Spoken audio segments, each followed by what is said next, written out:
Physically, he's not big at all. 4'7", 60 pounds. But it took a giant of a man to do what 11-year-old Juan Cordova did, take on a gang of 5 juvenile delinquents who were robbing, beating up, and terrorizing 24 4th, 5th, and 6th grade students at Pomona Elementary School. He would get close to me and tell me, "Do you have money? You have to give me $1. If you don't give it by tomorrow, we're gonna fight with you." Gonna beat you up? Yes. If they didn't cough it up, the kids got beat. The way that the suspects work this is that they literally kept a reign of terror on the school grounds by selecting kids to beat up. The ringleader of the gang was 12 years old. The other 4 members were 13, 15, 16, and a 17-year-old who at 6 feet tall, 247 pounds, was the enforcer. He once took Juan and threw him inside a dumpster and then shut the lid. They got to me and they said, "Give me your $5," and I didn't want to give it to them. Then they grabbed me, both of them, and threw me in the trash. It got so bad for Juan that one day after school he was playing in this neighborhood when 2 of the gang members spotted him, chased him into a nearby house, knocked down the door, went after him, and beat him up inside the home, all because he refused to give up his lunch money to the gang members that day at school. Juan then decided he'd had enough. He went to the principal the next day, who then took him to the police department. Juan was very scared, and at first it was a little hard for me to convince him that nobody was going to hurt him if he talked to me. We had a long talk about how the criminal justice system works, and I had to make several promises that I would not allow him to be injured. And he finally agreed and decided to help us out. Thanks to Juan, 3 of the delinquents were jailed. Then came another problem. The 17-year-old, the 247-pounder, went to some of the witnesses, including Juan, and told them to change their story or else. Juan didn't budge. I admire that young man because he stands to his integrity, and he has bravery just as equal to any adult that I've ever seen. Eventually, all 5 juveniles were arrested. 4 of the 5 pleaded guilty. The 12-year-old ringleader was convicted at a trial, and all 5 were sentenced to 1 year in juvenile hall. Juan has made Newsweek magazine, the July 4th issue, and is considered a hero among his friends. You're a brave little guy, you know that. Yes. Did it take, are you still scared? A little bit. Well, you think these guys are going to come back? Yes. Is there any fear of retaliation once the gang of 5 gets out of juvenile hall? It's doubtful, because the judge made it quite clear that once they get out, if they harm any of the witnesses, especially Juan, he'd see to it that they were back in jail for up to 6 years. From Costa Mesa, Dave Lopez, Channel 2, Action News.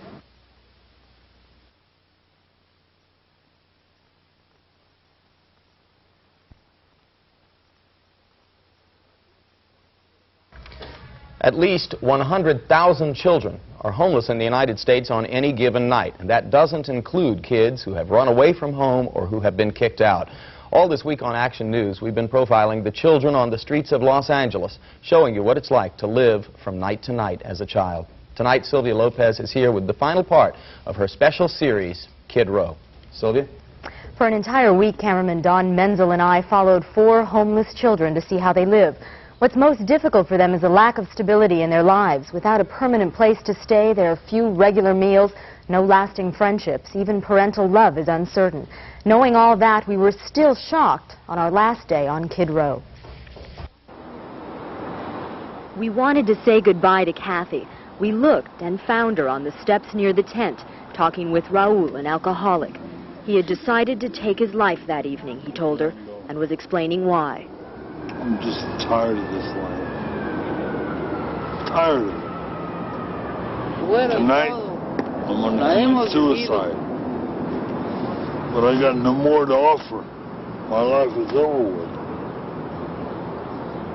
And I love you, Kathy. You know that. Okay, honey. Don't cry. My life is over with. But yours is just beginning. Raul did not commit suicide that night, but that didn't keep Kathy from feeling sad. These people are all the family she's got. Mas preferia ser autor. The last time we saw Diane Bailey, she was settled in the Salvation Army shelter, happy that finally she would not have to scour the streets each night for a place where her children could sleep. I feel a lot better. We're not in the streets, and we do have a clean place where rats are not biting through the walls, and the kids can eat 3 meals a day. You know, so yeah, we're going to stay. You know, but as long as we stay together, that's all that matters. But a shelter worker later told us Diane and the children slipped out for a walk that night and didn't return until after curfew. The next night, we found Henry and Janine playing video games at a hamburger joint near MacArthur Park, alone. They knew very little about where their mother was. Do you know where she went? Yeah, to the park. But do you know what for? Nope. That was at 7 o'clock at night. 4 hours later, the children were still alone. Their mother finally showed up in a cab just before 11 and whisked them away before we could talk to her. The Baileys did not return to the Salvation Army, and we never saw them again.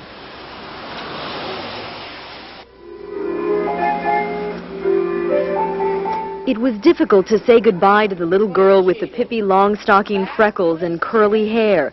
We could leave this place and never come back. Karen had to stay and live in fear of being evicted any day. Do you want to leave here? You want to leave here? I want to live with you. You want to live with me? How come? Because I like you. I like you too.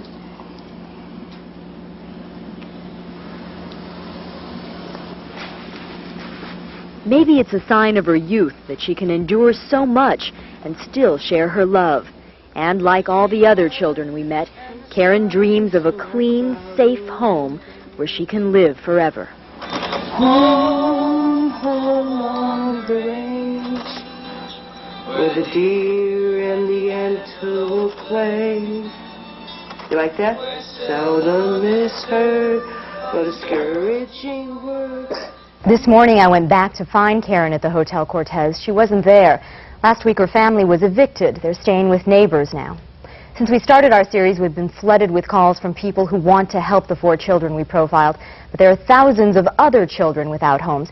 If you'd like to offer donations or your time, you can call the Shelter Partnership at 213-747-1686. The people there will point you in the right direction. Don't call tonight, though. Try between 9 and 5 on business days. The Fred Jordan mission on Skid Row and the Sunlight mission in Santa Monica helped us find the children whose stories we told. Without their hard work, the kids would be even worse off. And without the hard work of cameraman Don Menzel and editor Ann Reardon, the series would not have been possible. Thank you all for your efforts.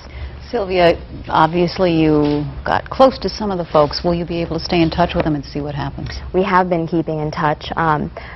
We went out today, as a matter of fact, as I mentioned, to try to find Karen. We couldn't, and later on she called me back and we spoke on the phone a little bit. So maybe sometime soon we'll have an update on how they're doing. That would be great. Thank you, Sylvia, for your hard work. All right.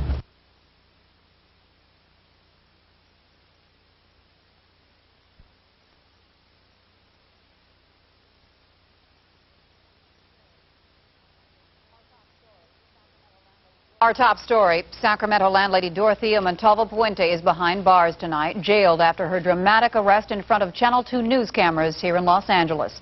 Puente is suspected of killing 7 people at her Sacramento boarding house for their Social Security checks. Today at her arraignment in Sacramento, Montalvo Puente was accused of just one of those killings. The 59-year-old woman said she cannot afford a lawyer. The court appointed a public defender and gave her until December 15th to enter a plea of guilty or not guilty. If Montalvo Puente is eventually charged with more murders and convicted of more than one, she could possibly face the death penalty. Bree, as you mentioned, Channel 2 News was there late last night when Los Angeles police officers took Montalvo Puente into custody at a motel here. The gray-haired landlady was arrested because of a tip, and as Ann Curry reports, it was a tip that turned up because of Channel 2's reporting on this story. That's the woman I talked to in the bar. Charles Wilgus said he met Dorothea Montalvo Puente in this bar yesterday. He remembers she asked him whether he was on Social Security, and when he said he was, she wanted to give him some advice. But she seemed to know a hell of a lot about it, how much money anybody on Social Security or Social Security disability, like she told me, she said, well, you're entitled to $680 a month. He said when he told Montalvo Puente he was getting less than that, she suggested they meet again today so that she could help him. But Wilgus said something kept nagging in the back of his mind. I've seen this woman before. And then it dawned on me. I said, yeah, you seen her on Channel 2 News this morning at 7 o'clock. He called CBS News, and CBS News called the police. Ms. Montalvo, did you kill those people? Can you tell us that you killed those people? Montalvo, can you tell us? What's your head? Montalvo Puente is suspected of murdering at least 7 elderly people in Sacramento for their Social Security checks. Police found the bodies buried on the grounds of a Victorian boarding house Montalvo Puente operated. Sacramento police questioned Montalvo Puente after they found the first body, but they let her go last Saturday for lack of evidence, even though they knew she had a record. She was convicted in 1982 of drugging and robbing elderly people she met in bars.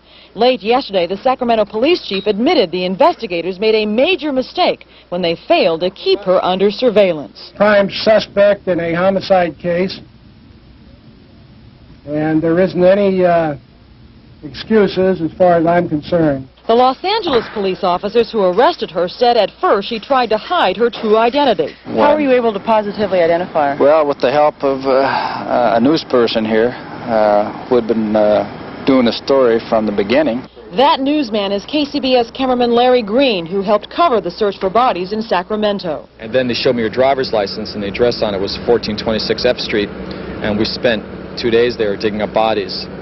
So I said that was definitely her then. Though the Sacramento police had been searching for Montalvo in Las Vegas and Mexico City, it turns out she had been hiding at the Royal Viking Motel in Los Angeles for days. She checked in on Sunday.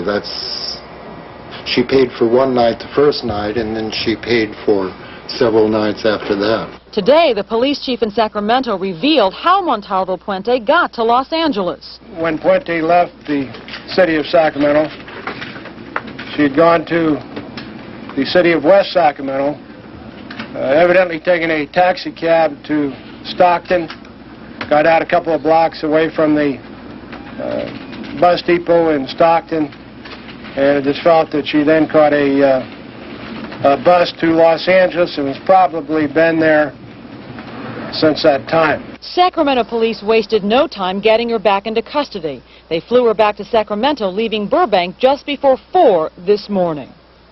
In an interview on the flight back to Sacramento, Montalvo Puente declared her innocence. She said she didn't kill anyone, though she did admit to cashing other people's Social Security checks. And do you think there's any early indication as to what defense her public defenders might mount on her behalf? Yes, there is. The public defenders today at her arraignment harshly criticized what they called a circus-like atmosphere surrounding her arrest. She was interviewed on the flight back by an NBC local station in Sacramento, local to Sacramento, and the attorneys are very concerned that she was allowed to do that interview without first having talked to an attorney. And that station had arranged for the plane that brought the law enforcement authorities down here. That's true. They arranged for the Learjet. Larry said he was very careful. When I spoke with him earlier this afternoon, he was very careful to make sure that she was the person that he had seen in all of his laborious editing time on the tape that we had. But he said the one thing that threw him off was her hair color was a little bit different. Had she bleached it or done something? It appears that she has. The photographs that we had of her and the videotape that we had of her revealed a gray-haired woman. The woman we saw last night was blonde, so it appears something has changed. It was difficult to identify her, but he did. Yeah. Great work, Ann. Thanks.